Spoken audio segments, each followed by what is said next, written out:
예수께서 승천하신 것은 한 챕터를 끝내신 것입니다. 한 챕터를 끝내고 그 다음 챕터를 준비하고 떠나가신 것입니다. 우리가 살고 있는 이 시대는 그 다음 챕터 속에 존재하고 있습니다. 그리고 이 챕터가 언젠가는 끝나고 그 다음 챕터가 바로 예수님이 다시 오시는 것입니다. 그렇기 때문에 기독교는 예수님이 이 땅에 계셔서 당신의 이 일을 하셨던 그 챕터가 끝난 후에 그 도마에게 하신 말씀이 의미심장합니다. 너는 나를 본고로 믿느냐? 나를 보지 못하고 믿는 자가 복이 있다.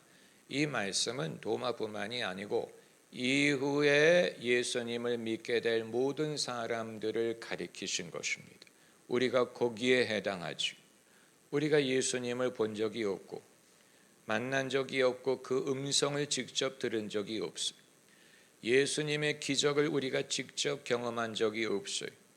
그러나 예수님은 당신을 보지 않고 믿는 사람이 복되다고 말씀하심으로써 이후에 당신이 떠나가신 후 이 모든 일이 얼마나 복되고 충만하고 강력하게 이루어질 것을 내다보시고 약속하신 것입니다. 그리고 그것은 성령을 통해서 이루어지게 하신 거예요. 제가 몇 달 전에 수요일 날 한 설교는 제 자신이 상당한 부분을 깨달은 것이고 그리고 사람들이 쉽게 풀지 못하는 인간의 세대 간에 걸쳐서 벌어지는 시련을 말한 것이고 예수님의 놀라운 지혜와 그 섭리를 말한 것인데 세상의 사례는 지금 말하지 않더라도 예수님이 다른 어떤 사람과 만날 수 없는 예수님만의 아주 독특한 지혜로운 방식이 바로 무엇이었냐면 예수님은 당신이 모든 일을 다 하려고 하지 않으셨다는 사실이 하실 일만은 하셨어요. 그리고 떠나가셨어요. 예수님 같은 분이 없어요. 모든 사람은 뭔가를 하려고 하잖아요. 다 이루려고 하죠. 그것이 기업인 중에도 발견하고 교회 리더에게도 발견하는 것이 아닙니까? 기업인이 창업주가 전설적인 신화적인 인물이 되지 않습니까? 그래서 대기업마다 그 창업주에 대한 신화가 설정이 돼서 무슨 어떤 회장은 영국의 바클리 은행에 돈을 빌리러 갔을 때 당신들이 언제 배를 지은 적이 있습니까? 당신들의 조선 능력을 어떻게 알고 우리가 돈을 빌려줍니까? 라고 할 때 지폐를 꺼내서 우리 조상들이 거북선을 만든 민족이다. 과거에 우리는 최초의 철갑선인 거북선을 만들었다. 이런 식으로 설득을 해서 돈을 빌려와서 대한민국을 조선의 강국으로 만들었다. 그건 신화를 낳기에 충분한 그런 사례예요. 그런 일들이 우리에게 많이 있고 그렇기 때문에 이제 그 다음에 뒤를 이어서 기업체를 인도하는 사람은 막강한 넘사벽이라고 하죠. 넘을 수 없는 벽에 부딪히는 거예요. 내가 어떻게 창업주 같은 그 주도력과 비전과 일처리 능력과 담대함과 이거 내가 넘기에 불가능해. 흉내낼 수도 없어. 이런 식으로 생각을 하기 때문에 가문마다 늘 부딪히는 문제가 왜 후손들은 부모만 못하냐? 왜 부모들은 이런 능력이 있고 헝그리 정신이 있고 뭐가 있는데 그 후손들은 능력도 없고 담대함도 없고 헝그리 정신도 없고 반만 닮아도 좋겠다. 이런 말을 안 하는 나라가 없어요. 안 하는 기업이 없고 안 하는 교회가 없잖아요. 그래서 왜 교회를 자식에게 물려줄 수밖에 없다고 합니까? 그나마 제일 나으리라고 생각을 하는 거예요. 왜냐하면 교회를 세운 분들이 그야말로 몇 사람 데리고 와서 교회를 세워서 세계적인 교회를 만든 그 능력과 믿음과 추진력을 누가 흉내낼 수 있느냐, 이걸 누가 지속할 수 있느냐, 이게 가장 큰 고민 아닙니까? 기업체도 이 기업체가 살아남을지, 이걸 유지할 수 있을지, 이 가문이 이 기업체의 소유권을 유지할 수 있을지, 남에게 넘어갈지 그걸 모르는 것처럼 교회도 이 교회를 세운 분의 뒤를 이어 누가 이걸 지속할 수 있을지, 교회 규모와 그 영향력을 지탱할 수 있을지, 그게 모든 사람의 고민 아닙니까? 그러면 기독교에도 그런 문제가 있었느냐? 예수님이 승천하신 후에 그런 문제가 발생했느냐? 아니거든요. 여기에 예수님의 독특함과 하나님의 지혜를 발견하는 거예요. 예수님은 당신이 모든 걸 이루려고 하지 않으셨어요. 당신이 하실 일만을 하셨어요. 그게 뭐입니까? 제자들 세우는 거, 말씀 가르치는 거, 하나님을 증언하는 거, 십자가에 달려 돌아가시는 것, 부활하시는 것, 그것 마치고 떠나가셨어요. 그럼 그 이외의 일은 누가 하느냐? 제자들에게 맡긴 거예요. 그래서 제자들이 한 일이 교회를 세운 것, 성경을 기록한 것, 복음을 이방인들에게 전한 것, 다른 나라의 복음을 가지고 가서 기독교를 전한 것, 기독교 정신과 이 문화를 가르친 것. 그래서 이 수많은 일을, 문명을 세우지 않았습니까? 기독교 문명을 세웠어요. 이걸 사도들의 세대만 한 게 아니고 그 다음 세대가 이어받았어요. 바울이 못한 거를 디모데가 하고, 디모데가 못한 걸 그 후대가 하고, 그래서 이스라엘이 하지 못한 걸 로마가 하고, 로마가 하지 못한 걸 유럽이 하고, 유럽이 미처 하지 못한 걸 영국이 하고, 영국이 하다 만 것을 미국이 이어받고, 미국이 그것을 동양에 넘겨주고, 대한민국이 그것을 넘겨받고, 계속해서 이전 세대가 하지 못했던 일을 그 다음 세대가 할 수 있고, 더 큰 일을 하고, 더 넓게 하고, 더 멀리 하고, 이전에 생각하지 못했던 일을 할 수 있게 된 거예요. 이건 전 세대가 엄청난 것을 이루었는데, 큰 성공을 거두었는데 다음 세대가 할 수 있을까? 지탱이나 할 수 있을까? 흉내라도 할 수 있을까? 낼 수 있을까가 아니고, 예수님의 말씀이 나를 믿는 자는 내가 한 일을 저도 할 것이요 이보다 더 큰 일도 하리라. 예수님이 그걸 가능하게 만들어 놓으셨어요. 그냥 그렇게 하면 좋겠다라고 당신의 희망상을 말씀한 게 아니고 가능하게 하셨어요. 가능하게 하신 것이 뭐냐? 성령을 보내주심으로 가능하게 하신, 다음 세대가 예수님이 한 일도 하고 그보다 더 큰 일도 하리니. 그래서 예수님은 당신이 모든 것을 다 하려고 하지 않으셨어요. 그리고 당신이 모든 영광을 당대 받으려고 하지 않으셨어요. 당신을 다 증명하려고 하지 않았어요. 여러분, 그걸 우리가 흉내낼 수 있겠습니까? 우리는 증명하려고 하잖아요. 내가 옳았어, 내가 믿음으로 행했어, 내 동기가 바랐어, 내가 의로웠어, 내가 하나님을 제대로 들었어, 내가 신실했어. 이걸 증명하려고 하잖아요. 뭐를 이루면 그걸 증명할 수 있을지 잘 몰라요. 그렇기 때문에 끊임없이 증명하려고 애를 쓴다. 내가 옳아, 내가 유능해, 내가 착해, 내가 신실해, 내가 부지런해. 이걸 끊임없이 증명하려고 하잖아요. 예수님은 그것을 당신이 증명하려고 하지 않고 십자가에 달려 돌아가셨어요. 여러분, 그게 이해가 되십니까? 이 진리를 저도 머릿속에 정리를 해야, 이제 고난주간과 부활절이 다가오는데 그것만큼 설교할 가치가 있는 내용이 없는데, 그러나 과연 제가 그걸 제대로 가르칠 수 있는지 저도 불확실해. 왜냐하면 이게 너무 어렵기 때문에 이 원리가 마음속으로 그것을 더듬어서 정리하는 게 어려워요. 과거에 못했어요.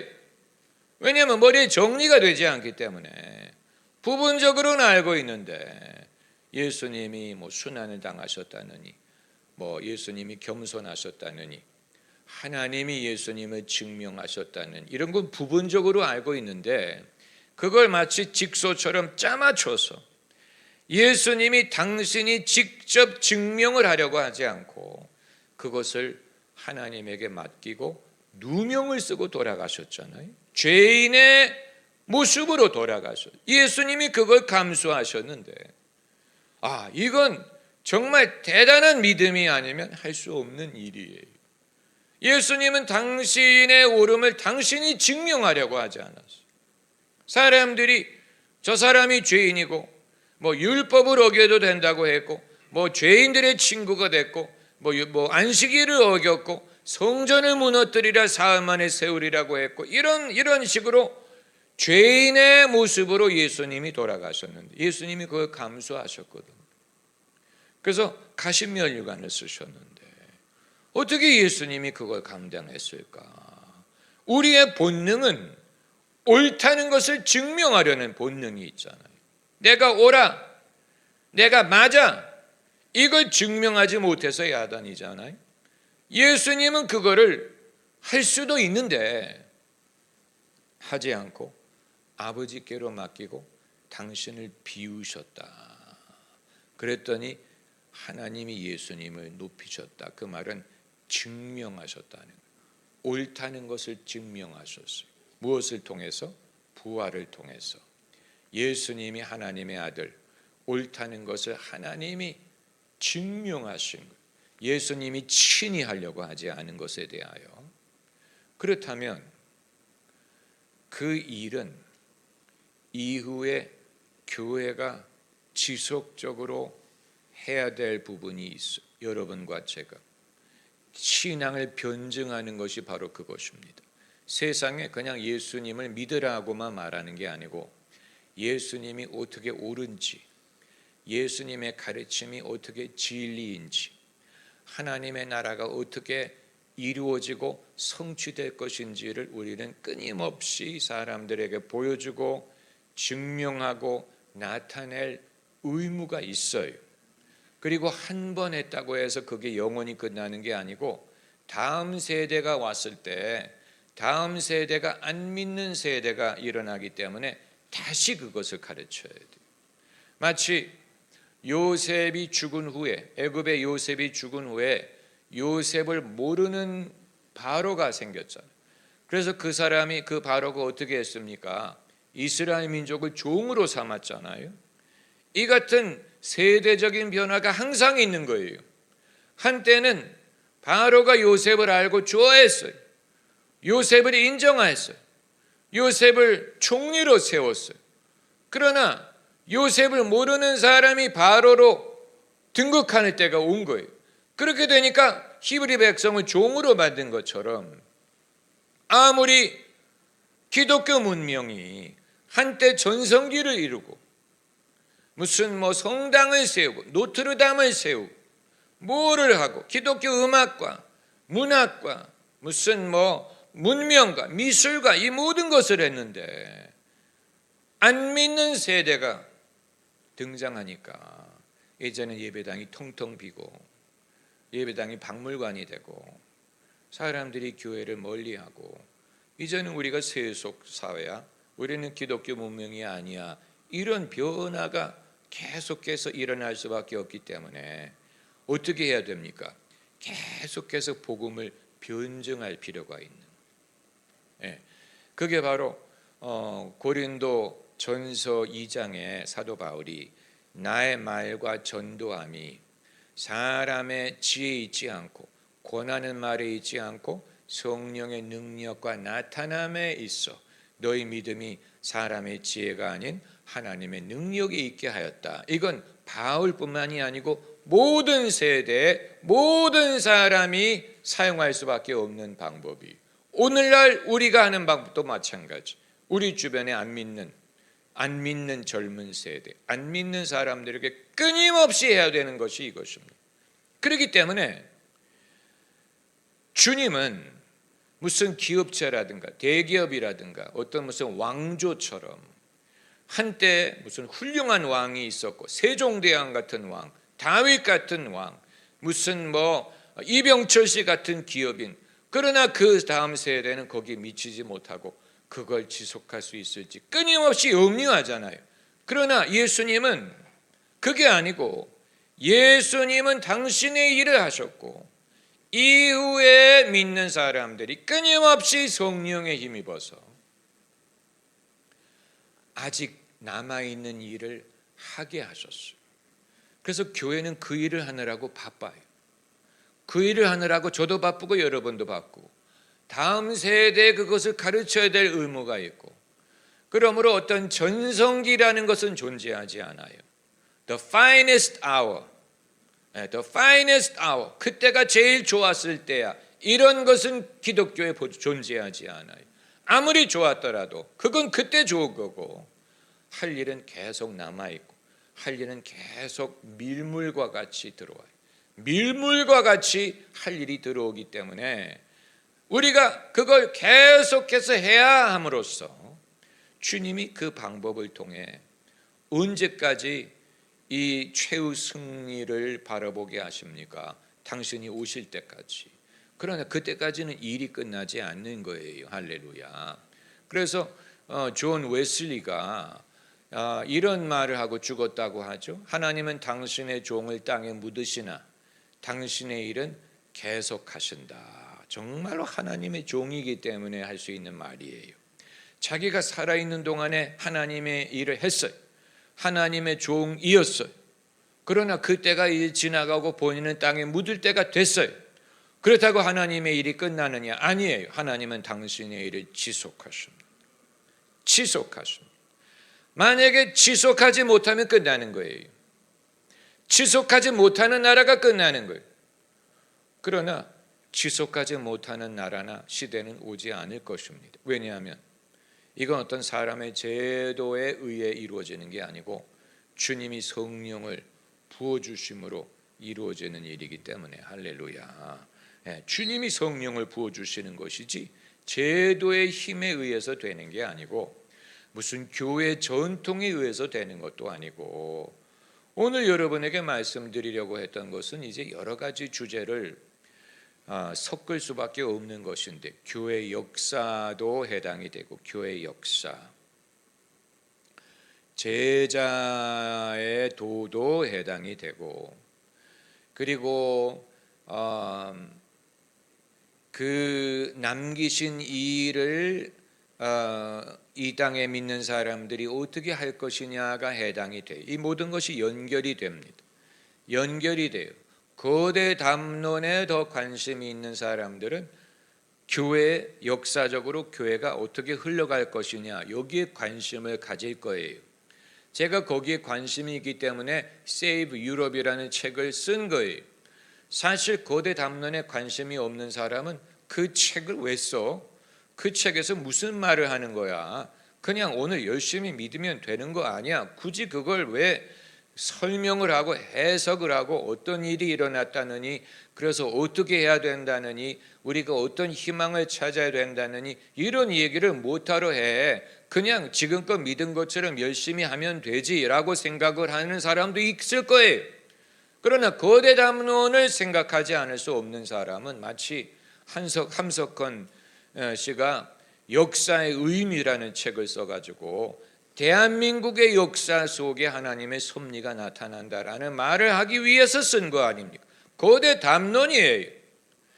거대 담론에 관심이 없는 사람은 그냥 오늘날 우리가 최선을 다하면 되지, 오늘날 우리가 믿음으로 살면 되지, 무슨 대한민국의 역사 속에 하나님의 섭리가 알면 좋지만 모른다고 무슨 장애가 있어라고 말을 할 수 있지만, 그러나 어떤 사람은 이 역사의 흐름 속에 하나님이 하시는 일을 보고 싶은 거예요. 그냥 이게 헛되이 지나간 게 아니야. 그냥 이게 무의미한 시간의 흐름이 아니었어. 이 거대한 시간의 물결 속에 하나님이 하시는 일이 있어서 그걸 보고 싶은 사람도 있어요. 그걸 봐야 용기를 얻고 의미를 찾고 그러므로 우리가 앞으로 희망할 게 있구나라고 생각을 하고 싶은 사람도 있을 것이고, 또 어떤 부류는 거대 담론은 잘 모르겠는데 나는 오늘날 성령이 하시는 일을 충실히 쫓겠어, 이런 사람들도 있어. 나는 무슨 거대한 그거 내가 배운 적도 없고 이해도 안 되지만 나는 오늘날 성령이 나와 함께 하시고 성령이 하시는 일을 내가 쫓기를 원해, 이런 데에 더 관심이 있는 사람들도 있어요. 어떻게 보면 예수께서는 그런 쪽에 너희가 더 직접적으로 관심을 가져라는 의미로 읽은 본문에서 제자들이 역사에 대한 어떤 희망을 물어본 거 아닙니까? 묻자와 가로되 주께서 이스라엘 나라를 회복하심이 이때니까, 시간에 대해서 물어봅니다. 사도행전 1장에 이때입니까? 시간에 대해서 물어봤어요. 하나님의 나라가 역사 속에 이루어질 것을 믿었다는 건데 그게 지금입니까? 라는 질문, 이건 헛된 질문이 아니에요. 이건 헛된 질문이기 때문에 주님이 대답을 거부하신 게 아니에요. 이건 중요한 질문이에요. 이후에 이 질문에 대한 답변으로서 요한계시록이 기록이 된 거예요. 요한계시록은 앞으로 어떤 과정을 통해 하나님의 나라가 올 것이냐를 예언한 책이기 때문에 요한계시록 때가 가깝다. 요한계시록 1장에 때가 가깝다라는 말이 있잖아요. 그리고 새 예루살렘, 새 하늘과 새 땅, 이런 식으로. 그러므로 사도행전 1장에 제자들의 질문이 허탄한 질문이 아닌데, 그러나 예수께서는 그런 거대한 시간의 관점보다는 지금 당장 하나님이 어떤 일을 하실 것이고 어떻게 하실 것인가를 말씀하셨어요. 그게 바로 오직 8절에 오직 성령이 너희에게 임하시면, 이건 학술적으로 어떤 문학적으로 그리고 예언자적인 차원에서 역사가 어떻게 흘러가고 역사 속에 하나님의 흔적이 있고 증거가 있고 하시는 일을 볼 수 있다. 아무리 너희가 그걸 본다고 하더라도 지금 당장에 너희가 성령에 힘입어서 내 증인이 되는 게 아니면 너희는 무익한 탁상 공론을 하는 것이다 라는 뜻이 담겨져 있는 거예요. 아무리 박사가 되고 무슨 역사학자가 되고 교회사를 가르치고 이런 것을 할 수 있더라도 너희가 지금 성령을 받아서 내 증인이 되지 않는다면 네가 말하는 그 거대한 담론과 하나님의 나라가 역사 속에 이루어지는 그 일에 너는 참여하지 못하게 되는 거야. 이 말씀을 하시는 거예요. 하나님이 당신의 나라를 이 땅에 세워나가는 일에 너희 모두가 성령을 통해 동참하게 하신다. 이런 차원으로 주님이 제자들의 질문을 일축하신 게 아니고 그 방향을 이쪽으로 이렇게 옮기신 거예요. 너희는 언제라고 지금 묻는데 언제입니까? 라고 막연하게 묻는데 내가 너희의 관점을 옮겨서 지금 성령이 너에게 임하시면 당장 너희가 내 증인이 돼서 여기에서 시작해서 예루살렘에 시작해서 온 유대와 사마리아 땅끝까지 이르게 할 거야. 이 말씀을 하시고 승천을 하셨는데 올라가신 예수님을 쳐다보고 있는 제자들에게 천사가 한 가지 메시지를 더한 거예요. 예루살렘 사람들아, 갈릴리 사람들아. 이 말은 약간 촌놈들아라는 뜻이, 이 촌놈들아. 왜냐하면 갈릴리라는 말을 하는 것은 왜 갈릴리라는 말을 천사가 덧붙였을까? 천사들이 무식하지 않다는 얘기예요. 천사들이 사람의 배경, 출신, 사람의 소관, 사람의 배경에 대해서 무시하는 게 아니고 알고 있다는 얘기를 하는 거예요. 갈릴리에 있을 때부터 천사들이 이들을 도와줬기 때문에 아는 거예요. 천사가 이들을 아는 거예요. 예수님이 그 말씀하셨잖아요. 너희가 나를 사람들 앞에서 시인하면 나도 하나님과 천사들 앞에서 너를 시인하리라고 말씀하신 것처럼 예수님을 시인하는 사람을 천사들이 알아요. 우리가 어떤 배경이고 어디 출신이고 우리의 약함과 강함이 뭐가 있는지 천사들이 안다는 얘기. 우리를 돕기 위해 있는 것이기 때문에 할렐루야. 그래서 이 갈릴리 사람들아 어찌하여 하늘을 보느냐. 너희가 하늘로 올리우신 본 이 예수는 가심을 본 그대로 오시리라. 예수님의 재림에 대하여. 그러니까 땅끝까지 복음을 전하는 일이 무한대로 막연하게 지속되는 것이 아니고 끝나는 시점이 온다. 예수님이 다시 오시는 날이 온다. 그때까지 참고 기다리겠네. 분명한 시간의 프레임을 말씀하신 거예요. 시간이라는 것이 영원 무궁이 불교에서 말하는 것처럼 영원 끝이 없잖아요.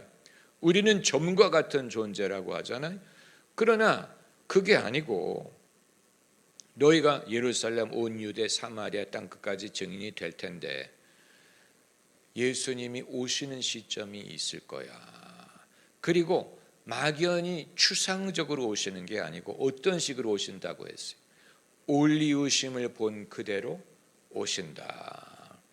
그 옛날에 제가 신학교 다닐 때 LA에 한국의 모 이단 종파가 LA 다운타운에서 강연회를 한 적이 있어요. 그때는 그 이단 종파의 교주가 살아 있었어요. 그래서 그 사람이 친히 와가지고 LA 다운타운의 어떤 극장을 빌려서 강연회를 했는데 기독교인들이 그 앞에 가서 시위를 벌였어요. 저도 그 앞에 가서 시위를 벌였어요. 그런데 이제 거기서 이제 우리가 외친 것 구호 중에 하나가 그 교주는 자기가 재림 예수라고 주장하지 않냐. 그 사람이 오는 거 본 사람 있냐. 그러나 성경에서는 예수님이 다시 오실 때 올라가신 것을 본 그대로 오신다고 했지 않냐.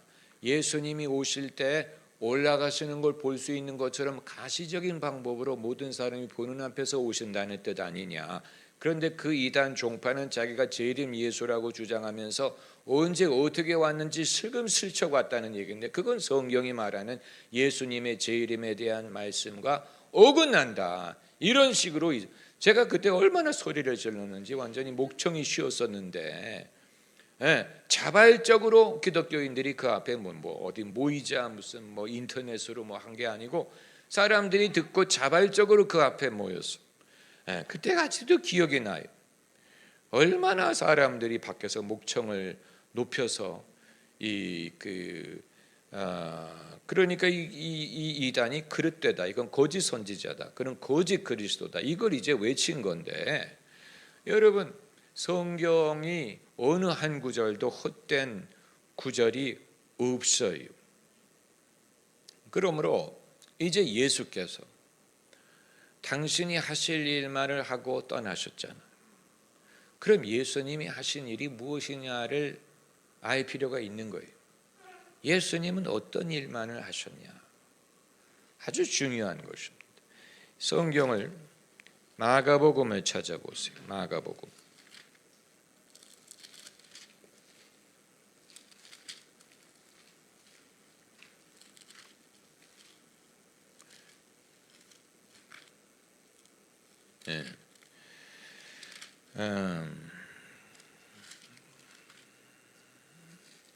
그게 마태복음일 수도 있어요.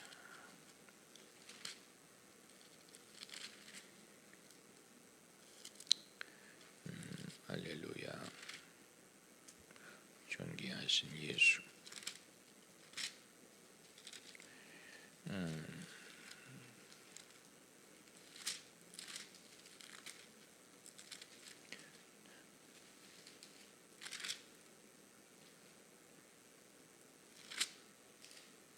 마가복음 3장 13절.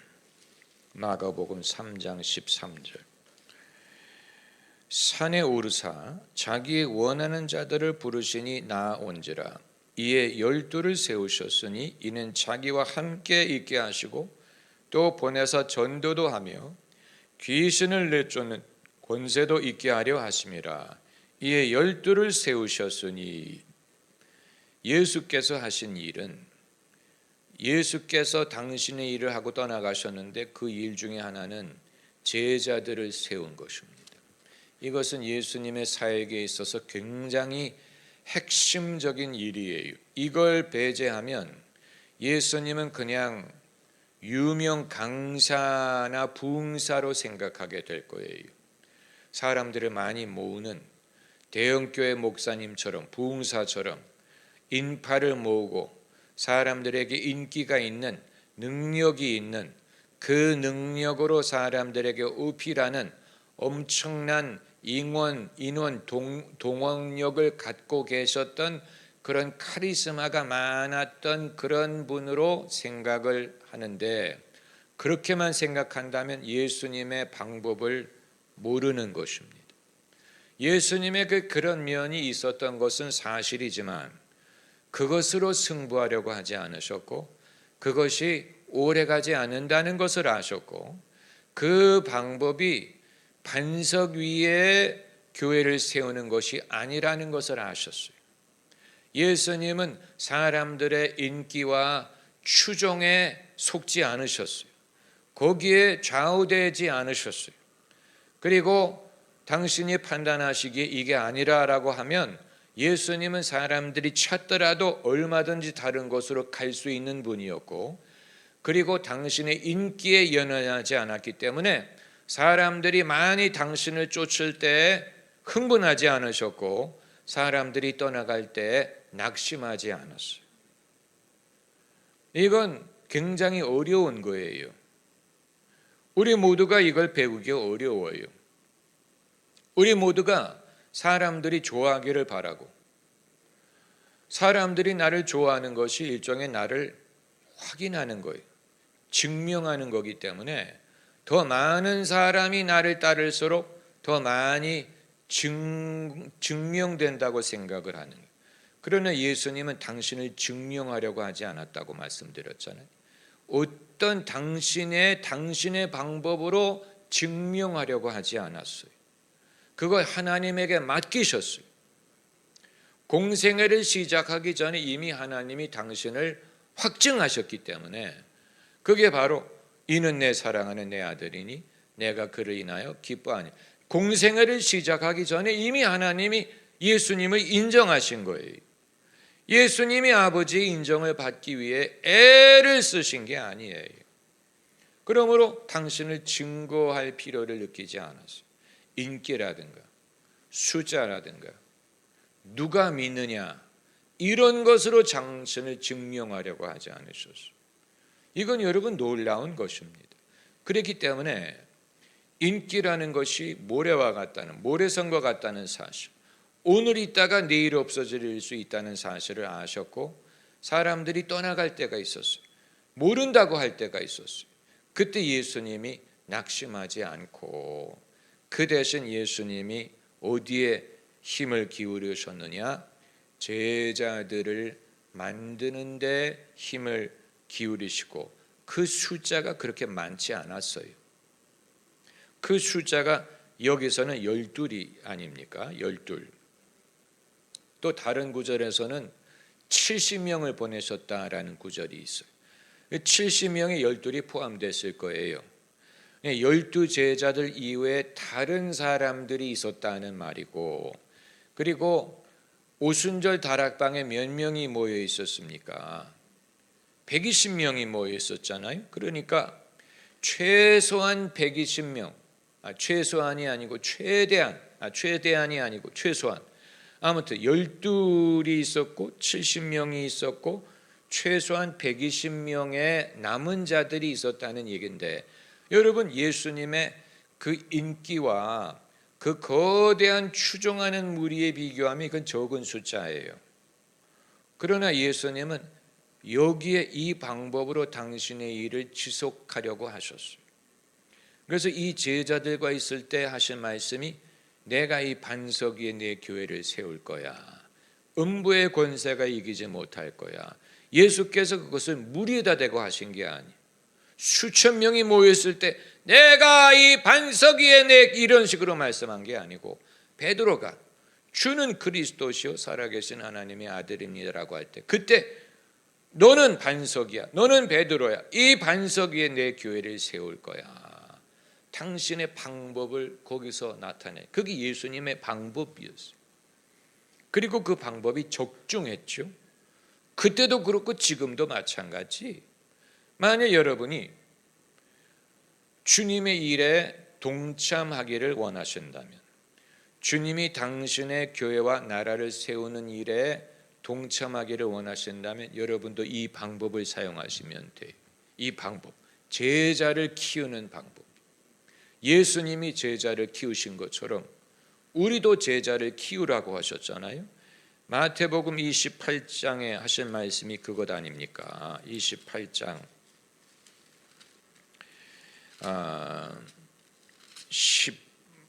19절에 그러므로 너희는 가서 모든 족속으로 제자를 삼아 아버지와 아들과 성령의 이름으로 세례를 주고 내가 너희에게 분부한 모든 것을 가르쳐 지키게 하라. 이 방법을 예수님도 실천하셨고 제자들에게도 명하신 거예요. 제자들이 그것을 실천한 것입니다. 사도행전과 서신을 읽으면 그 다이내믹이 보여요. 누가 누구의 제자였구나 이게 보여요. 누가 누구를 제자시켰구나 그게 보여요. 그리고 그것을 통해서 교회가 성립이 된 거예요. 교회를 그냥 숫자가 많고 인원이 많이 모였다는 것으로는 이해할 수 없고 이 제자를 키운 다이내믹을 통하여 그게 교회의 뼈대가 된 거예요. 뼈대를 그런 식으로 만든 거예요. 바울의 제자로서 우리가 알 수 있는 사람이 누가 있습니까? 디모데 대표적인 인물, 또 디자, 또 디도, 그리고 그 이외에 아굴라, 또 브리스가, 그리고 아볼로도 일종의 바울을 통해 배움을 받은 인물이고 루디아, 그 이외에도 많이 있죠. 여러 인물이 이름이 등장을 합니다. 그들이 바울의 제자였어요. 그 제자들이 전부 다 교회에서 핵심적인 역할을 한 거예요. 바울이 사람들을 많이 동원할 때가 있었죠. 그 두란노 서원이라는 데에서 아시아에 있는 사람은 다 말씀을 듣더라고 했으니까 2년 가르쳤는데 아시아에 있는 사람들은 다 얼마나 그게 효과적이었으면. 그러나 그건 숫자고 바울도 예수님처럼 이 제자를 키움으로 제자들이 뼈대를 이룬 거예요. 그걸 통하여 이 일을 이루어 나간 것입니다. 그러면 이제 제자를 키우는 원리에 대하여 제자가 그렇게 중요하구나. 이건 오늘날도 마찬가지인 거예요. 오늘날 우리가 잘못 판단을 할 때가 언제냐면 숫자와 인파를 기준으로 삼을 때 우리는 미혹에 빠집니다. 많아졌을 때도 미혹에 빠지고 줄어들 때도 미혹에 빠져요. 줄어들 때는 큰일 났다, 이제 끝났나 보다 하는 미혹이고, 늘어났을 때는 이제는 승리했어, 이제는 우리가 대사가 되었어. 둘 다 실수하는 거예요. 숫자로 판단할 수 없어요. 그것보다는 제자를 키울 수 있다면, 제자가 만들어지고 있다면 숫자가 줄어도 상관이 없어요. 왜냐하면 숫자는 다시 오르면 되는 거니까.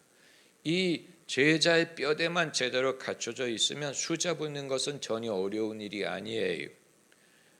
사람들은 그런 면이 있어요.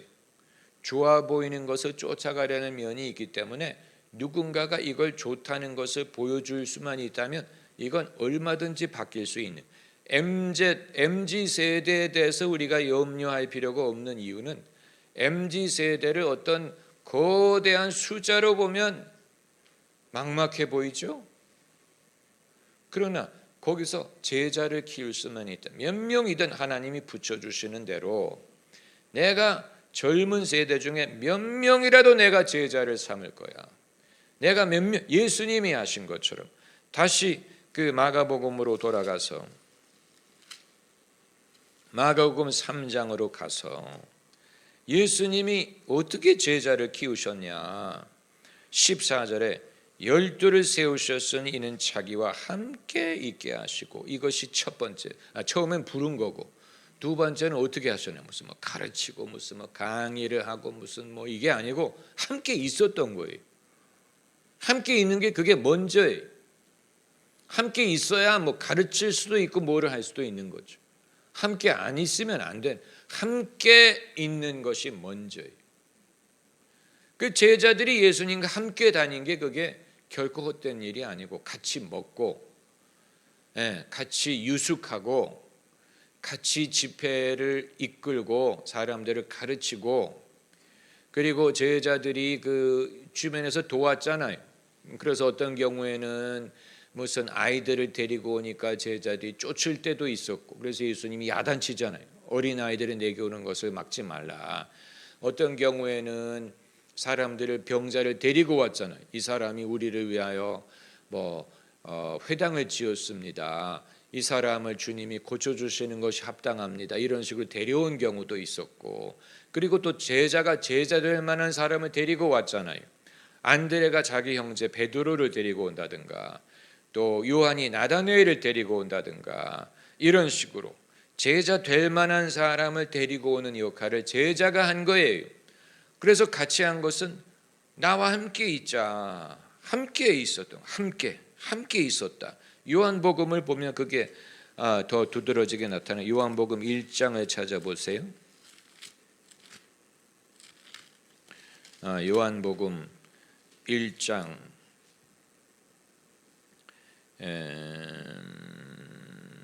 할렐루야.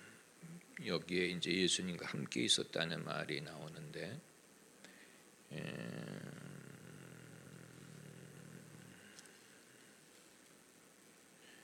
이튿날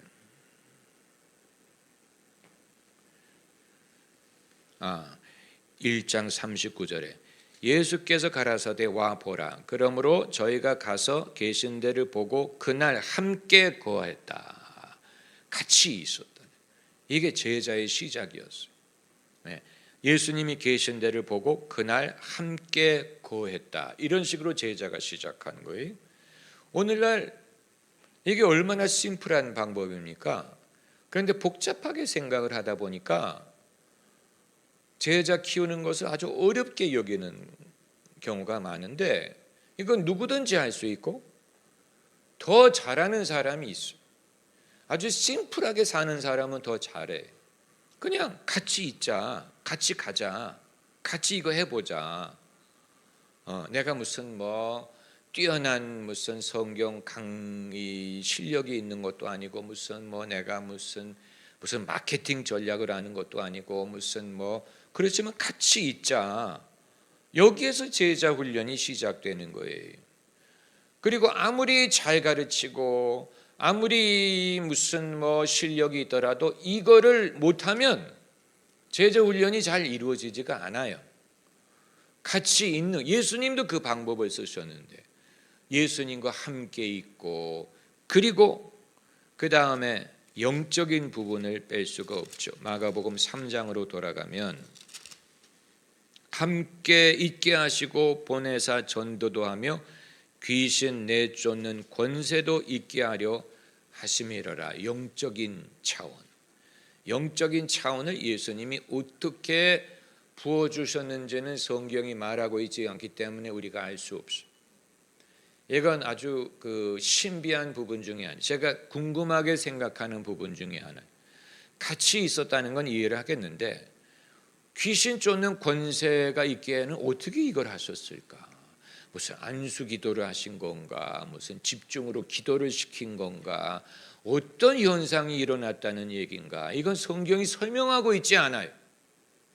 그러나 우리가 추측하기는 예수님과 같이 있는 것이 그냥 무슨 어떤 소풍 가는 것처럼, 뭐 사운드 오브 뮤직에 뭐 노래 부르는 것처럼 그냥 같이 있는 그런 차원이 있는 게 아니고, 영적인 부분이 있었기 때문에 예수님이 경건하시고 하나님을 경배하고 기도하고 예배하고 영적인 부분이 살아 있었기 때문에 예수님과 같이 있음으로써 이것이 전달됐을, 자동적으로 자연스럽게 전달이 되었으리라고 보는, 예수님이 그것을 의도적으로 시도하셨을 거라고 보는 거예요. 예수님과 같이 있을 때 이걸 피할 수가 없었을 것이라는, 예수님 당신이 귀신을 쫓으셨기 때문에 제자들이 예수님과 같이 있으므로 이것이 은연중에 배어왔을 거예요.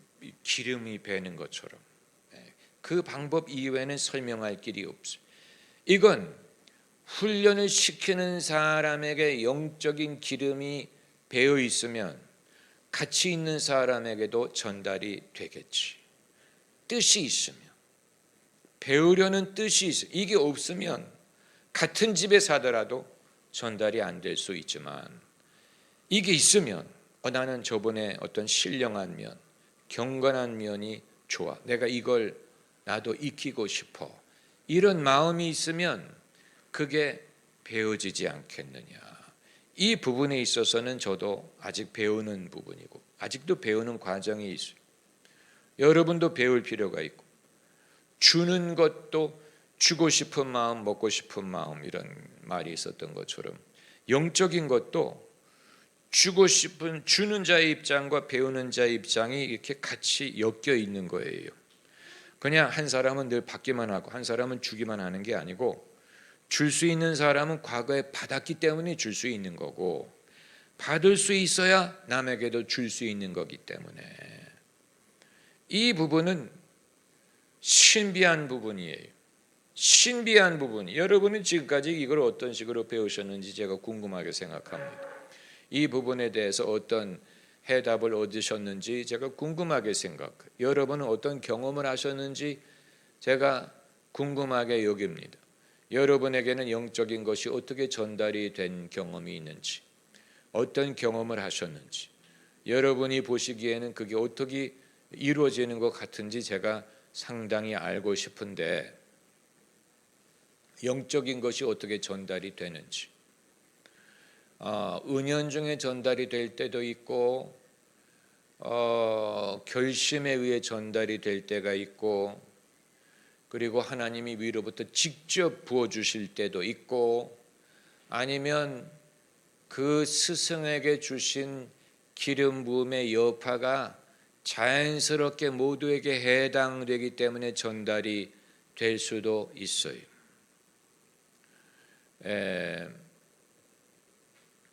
모든 제품에는 제조처의 이름이 적혀 있잖아요. Made in China, Made in Korea. 제조한 데 그 프린트가 찍혀 있는 것처럼 영적인 것도 궁극적으로 성령이 주시는 것이지만, 성령이 주시되 어느 브랜치에서 어느 라인을 통해서 전달이 됐는가 하는 프린트가 찍혀 있으리라고 봅니다. 그래서 그 사람의 어떤 영성을 보면 저분이 저 라인을 통해서 은혜를 받았구나 하는 걸 느낄 수 있을 정도로, 그쪽에 주신 은사가 이 사람에게 있구나, 이런 식으로 그게 약간 분별이 되는 것 같아요. 여러분도 그거 느끼셨을 거예요. 어떤 사람이 자기가 속해 있고 자기가 꼴을 먹은 그쪽에 그 프린트가 그 사람에게 이렇게 새겨 있어요. 그래서 그쪽에 현저하게 나타나는 게 그 개인에게도 나타나요. 무슨 뭐를 하든 간에.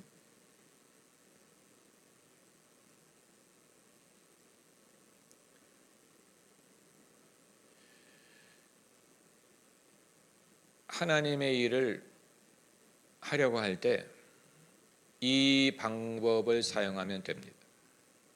뼈대를 만드는 일부터 하면 돼요. 뼈대를 만드는 일은 소수의 제자를 키우는 데서 시작하는, 예수님이 그렇게 하셨죠. 몇 사람을 세우기 시작하면서 거기서 시작하시고 뼈대를 세우고 그 사람들을 가르치고 그러면서 이 다이내믹이 널리 불어나기 시작하는 거예요. 처음부터 불어나는 것을 생각하면 안 되고 이 기본적인 작업을 하면 돼. 소수의 하나님이 붙여주시는 사람, 나를 좋아하고 그래야지 나하고 같이 있을 거 아니에요. 좋으니까 같이 있지. 좋지 않으면 같이 있을 수가 없어요. 나를 좋아하고 신뢰하는 사람, 나하고 같이 있으려는 사람, 이 사람들을 내가 가르치고 내가 본을 보이고 그러면서 그들이 배워가고 그 사람이 또 제자를 데리고 오고 새끼가 새끼를 낳고 이런 식으로 하나님의 나라가 이루어집니다. 어렵게 생각할 필요가 없어요. 전혀 어렵지 않아. 굉장히 자연스러운 일이에요. 이미 여러분이 경험하고 있을 거예요. 이미 경험하고 있는데 그게 뭔지 모르기 때문에 하다가 그만뒀다든가 아니면 거기에 어떤 목적의식을 잃어버렸다든가 그럴 수는 있겠죠. 특별히 현대인들이, 도시인들이 너무 자기의 어떤 그 편안함, 독립성을 추구하게 되면 누가 나하고 함께 있는 것을 거절하게 될 수 있죠. 귀찮아. 난 혼자 있고 싶어. 혼자 믿고 싶어. 그런데 그렇게 하게 되면 우리는 사람들과 차단이 되고 이 하나님이 당신의 나라를 세우시는 일을 하려고 하지 않게 되죠.